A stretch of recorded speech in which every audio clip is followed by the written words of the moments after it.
दोस्तों लंकापति रावण के बारे में कहा जाता है कि पूरे त्रेता युग में भगवान राम के अलावा रावण को कोई नहीं हरा सकता था।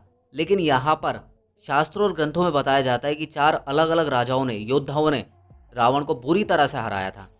तो आइए जानते हैं इसी वीडियो में। रावण को अपनी पहली हार का सामना करना पड़ा था किष्किंधा के राजा बाली से, क्योंकि बाली के पास एक ऐसा वरदान था जिसमें कोई भी शत्रु अगर बाली के सामने आएगा तो उस शत्रु की आधी शक्ति बाली में चली जाएगी।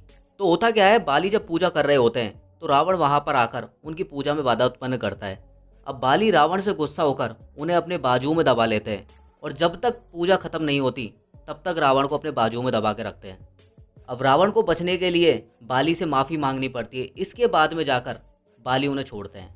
रावण की दूसरी हार, जब रावण राजा सहस्त्रबाहु अर्जुन के साथ युद्ध करने के लिए अपनी सेना लेकर पहुंचते हैं तो अर्जुन क्या करते हैं, अपने हजारों हाथ से नर्मदा नदी का पानी को रोककर इकट्ठा कर लेते हैं। अब जैसे ही रावण वहां पर पहुंचते हैं उनकी सेना को लेकर, तो अर्जुन वहां से अपने हाथ हटा लेते हैं, जिसकी वजह से रावण और उसकी सेना पानी के साथ बह जाती है। दोस्तों रावण के लिए आज शर्म की बात तो होगी, क्योंकि रावण को बड़े बड़े योद्धाओं के साथ साथ बच्चों ने भी बांधकर पटक दिया। वो कैसे? एक बार क्या हुआ, रावण के दिमाग में आई मुझे पाताल पर कब्जा करना है। तो पाताल पर कब्जा करने के लिए वो पाताल में पहुंच जाता है और वहां के राजा बलि को युद्ध के लिए ललकारता है। लेकिन रावण की किस्मत अच्छी होती है क्योंकि वहां पर बाली उपस्थित नहीं होता। लेकिन वहां के जो आसपास के बच्चे हैं वो रावण को देखकर थोड़ा डर जाते हैं और खेल ही खेल में उसे पकड़ लेते हैं और घोड़े के अस्तबल में जाकर पटक देते हैं।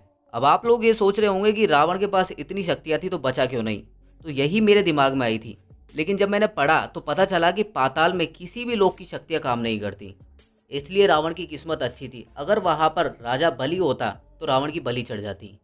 रावण की चौथी हार, रावण जिस भगवान के परम भक्त थे उन्हीं ने उसे हराया था। मैं बात कर रहा हूँ भगवान शिव की। एक बार क्या होता है, रावण भगवान शिव से भिड़ जाता है और भिड़ने के बाद में कैलाश पर्वत को उठा ही रहा होता है तो शंकर भगवान अपने पैर के एक अंगूठे से कैलाश पर्वत का भार बढ़ा देते हैं।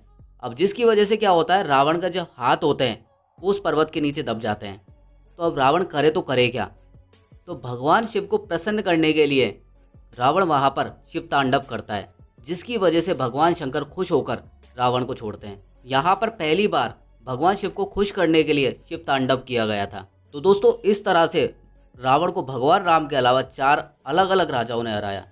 अब रावण को मारा क्यों नहीं? क्योंकि रावण की जो मृत्यु लिखी हुई थी वो भगवान राम के द्वारा लिखी हुई थी। आशा करता हूँ आप लोगों को कहानी पसंद आई हो। कहानी पसंद आए हो तो लाइक करना, शेयर करना, कमेंट करना। इसी के साथ मिलता हूँ नई वीडियो के साथ। नमस्कार, जय हिंद।